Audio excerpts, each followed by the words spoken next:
সকাল ৯টায় ক্লিনিক খোলার কথা, কিন্তু ১০টা পেরিয়ে গেলেও মূল গেটে ঝুলছে তালা। এ চিত্র গাজীপুরের কালিয়াকৈর উপজেলার সৈয়দপুর কমিউনিটি ক্লিনিকে। ঘণ্টাখানেক পরে দায়িত্বরত ব্যক্তি এসে তালা খুলেন। তবে এর আগে সেবা প্রত্যাশীরা অপেক্ষা শেষে অন্যত্র চলে যান।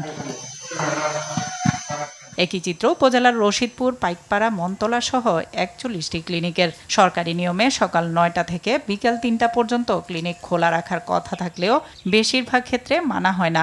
শনিবারও বন্ধ রাখা হয় এসব ক্লিনিক। ২৬টি ঔষধ বিনামূল্যে দেওয়ার কথা থাকলেও টাকা ছাড়া মিলে না ঔষধ। তদারকি না থাকায় অনিয়মই নিয়ম হয়ে গেছে এসব ক্লিনিকে। ডাক্তার এরা মাঝে মধ্যে আহে, ও আসলেও মনে করেন যে ওই ঘন্টা দুয়েক সময় দিয়ে আবার চলে যায়। রোগী আসে কিন্তু ওষুধের জন্য মেলা রোগী ফিরে যায়। সেবা দেয় হলো ভুয়া খাতা। 10টায় আসে, আবার সময়তে 11টায় আসে। 11টার সময় 11টার সময় 12টার সময় জায়গা ওষুধ থাকে না, এটাই কয় নাই এইভাবে খালি ঘুরায়। ঔষধ বাবদ নেওয়া টাকা থেকে বিদ্যুৎ বিল ও অন্যান্য খরচ মেটানো হয় বলে দাবি করেন এই কর্মকর্তা।